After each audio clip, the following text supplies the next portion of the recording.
Hello बच्चों, स्वागत है आपका हमारे यूट्यूब चैनल इजी स्टडी 221 में। बच्चों, आज हम पढ़ेंगे एलटी ग्रेड होम साइंस में जो है विटामिन हम पढ़ रहे थे। तो विटामिन में आज हम जो जल में घुलनशील विटामिन है उसमें हमने B1 पढ़ लिया था। अब आज हम पढ़ेंगे निकोटीनिक एसिड नियासिन। ये जो है क्या है, कहाँ पाई जाती है, इसके हानि क्या है, इसका क्या लाभ है, सब पढ़ेंगे आज हम। तो ये जो निकोटेनिक एसिड नियासिन, इसको नियासिन कहते हैं, ठीक है। ये जो है ये कहाँ से आई, तो इसको एल्वे हेजेम, ये जो एल्वे हेजेम थे और इनके सहयोगी थे, उन्होंने 1973 में, नहीं सॉरी 1937 में जो है 1937 में जो यकृत मतलब है उससे जो है निकोटेनिक एसिड जो है अलग किया था। यकृत से क्या किया, निकोटेनिक एसिड अलग किया। यकृत से निकोटेनिक एसिड जो था उसको अलग कर लिया, ठीक है। अलग करने में इन्होंने जो है यह पता लगाया कि जो मतलब कुत्ते होते हैं उनमें अगर जो है विटामिन जो है या विटामिन B2 की कमी जब होती है, मतलब आहार में ना दिया जाए, तो उनकी जुबान जो है काली जबान हो जाती है, जिससे क्या होता है, ये काली जुबान वाली बीमारी हो जाती है। अगर उनको निकोटीन देने अम्ल देने से यह बीमारी दूर हो जाती है।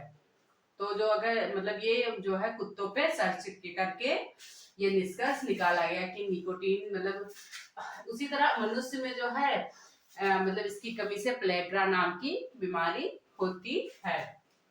तो अब इसका रासायनिक जो मतलब संरचना और गुण है, इसकी रासायनिक जो संरचना है और गुण है,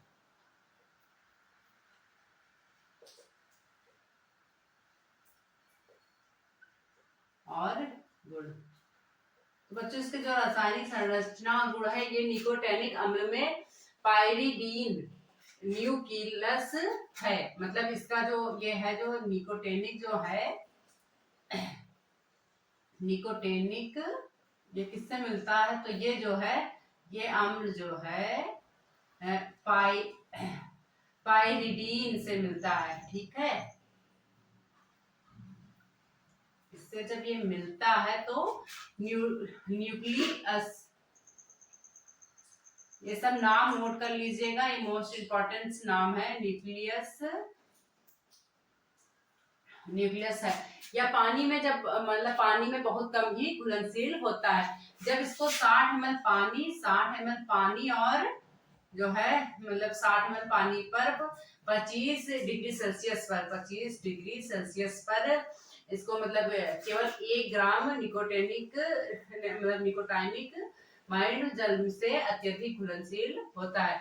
जब इसको मतलब 60 ml पानी में 25 डिग्री सेल्सियस पे रखा जाता है, तब यह जो है क्या होता है, 1 ग्राम का निकोटाइनाइन माइंड मतलब ये जल में अत्यधिक घुलनशील होता है, ठीक है। अब इसके जो शारीरिक मतलब कार्य हैं, तो ये शारीरिक कार्य क्या है इसके जो है,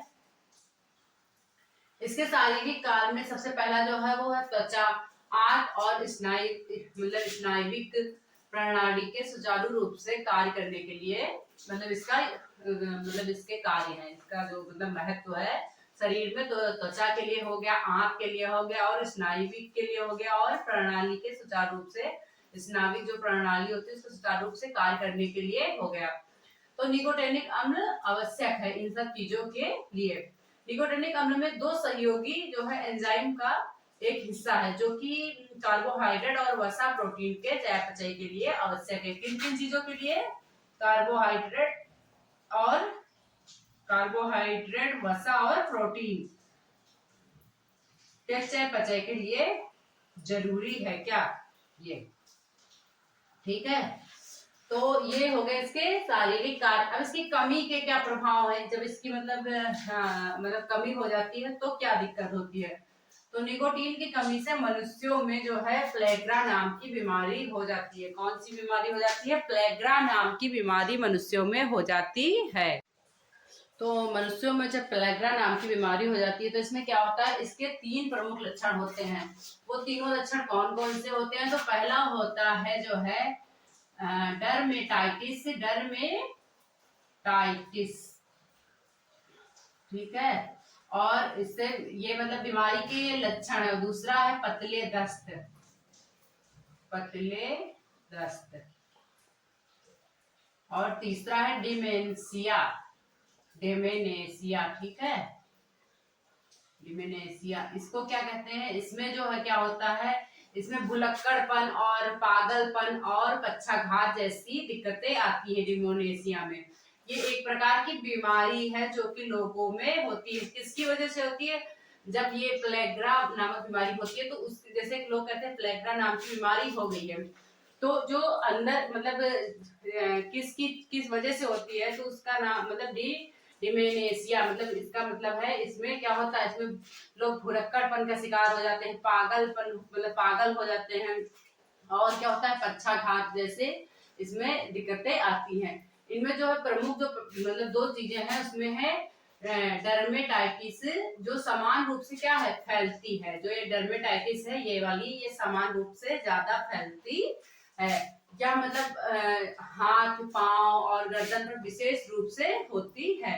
प्लेग्रा की गंभीर अवस्था में मानसिक विक्षिप्तता बढ़ जाती है। मतलब जब प्लेग्रा अधिक रूप मतलब अधिक रूप से ज्यादा हम पर हावी हो जाता है, तो इससे जो है क्या होता है, हमारा मानसिक स्तर गड़बड़ हो जाता है। क्या होता है, मानसिक स्तर गड़बड़ हो जाता है, जिससे कि हम मतलब कभी कभी बहुत ही ज्यादा दिक्कतें हो जाती हैं। इसलिए समय रहते इसका इलाज करना जरूरी है। तो अगला, अब इसकी बीमारी का तो पता चल गया। इसके जो है जो मतलब उपचार है वो क्या है, तो जो रोग उपचार इसके हो गए, जो रोगी है उसको जो है रोगी को मतलब एक सप्ताह तक दिन में 2 बार 50 mg निकोटिनामाइड, मतलब ये जो निकोटिनामाइड है इसका इंट्रामस्क्यूलर इंजेक्शन देना चाहिए। इसका एक इंजेक्शन आता है निकोटिनामाइड का, इसका एक मतलब इंजेक्शन आता है उसको देना चाहिए। निको जैसे इंजेक्शन का नाम पूछे तो ये नाम है इंजेक्शन का, निकोटिनामाइड, ये इंजेक्शन का नाम है। ये इंट्रामस्क्यूलर इंजेक्शन देना चाहिए, ये इंजेक्शन का नाम है, ठीक है, इसका इंजेक्शन देना चाहिए। और फिर क्या होता है, मतलब कितना देना चाहिए, एक सप्ताह तक, मतलब जो है रोगी को एक सप्ताह तक दिन में 2 बार 50 mg तक देना चाहिए। कितना देना चाहिए, 50 mg तक देना चाहिए, ठीक है। और फिर जब धीरे धीरे सही होने लगता है तो 2-3 सप्ताह तक मुंह से 100 mg देनी चाहिए। मुंह से कितनी देनी चाहिए, 100 mg। ये सब मोस्ट इंपॉर्टेंट है, आप लोग नोट कर लीजिए, ये एग्जाम में पॉइंट टू पॉइंट ऐसे ही आता है। जैसे कि पूछ लिया प्लेग्रा नाम के जो प्लेग्रा के उपचार के लिए कौन सा इंजेक्शन दिया जाता है, इसमें इसका नाम भी इतना भी दे सकते हैं और इसका नाम इतना भी दे सकते हैं। तो आपको ये जो है इंजेक्शन के नाम, और अगर पूछ लिया कि प्लेग्रा के रोगी को मुंह से कितने mg तक जो है निकोटिनामाइड दिया जाता है, तो 100 mg तक दिया जाता है। तो इसकी खुराक जो है 100 mg की खुराक दिन में 2 बार देना चाहिए। अब इसके आहारीय स्रोत क्या हो गए, ये कहां से मिलता है, तो बच्चों आहारीय स्रोत में जैसे कि हो गया ये हमारा सूखी ईस्ट हो गई। अच्छा कमेंट में बताइएगा सूखी ईस्ट किसको किसको नहीं पता है, तो मैं जरूर बताऊंगी कि सूखी ईस्ट क्या है, ठीक है। कमेंट में ये सवाल आपके कमेंट में रहेगा कि जो है सूखी ईस्ट, ये जो है इसका मुख्य जो है मतलब इसकी बीमारी के लिए ये आहारीय स्रोत मुख्य है, इसलिए पूछा है। और हो गया यकृत हो गया, चावल की ऊपरी परत हो गई, कच्चे चावल, तो इसके आहारीय स्रोत में यही सब है। मूंगफली हो गई, मूंगफली के दाने का आटा हो गया, और जो इसके अच्छे स्रोत हैं वो हो गया संपूर्ण अनाज और फलियां हो गई। जो मतलब नियासिन के सबसे समृद्ध स्रोत हैं वो सूखी ईस्ट है, चावल की कार्निया है, फलियां हो गई, मांस मछली जो है इसके अच्छे स्रोत हैं। मतलब संपूर्ण अनाज हो गया, फलियां, मांस, मछली, ये इसके जो मतलब अच्छे स्रोत हैं। और जो मतलब जिसमें थोड़ा कम पाया जाता है चावल, दूध, अंडे और सब्जियों की गिनती साधारण स्रोत की जा सकती है। तो बच्चों आज के लिए इतना ही, बाकी कल मिलते हैं। धन्यवाद।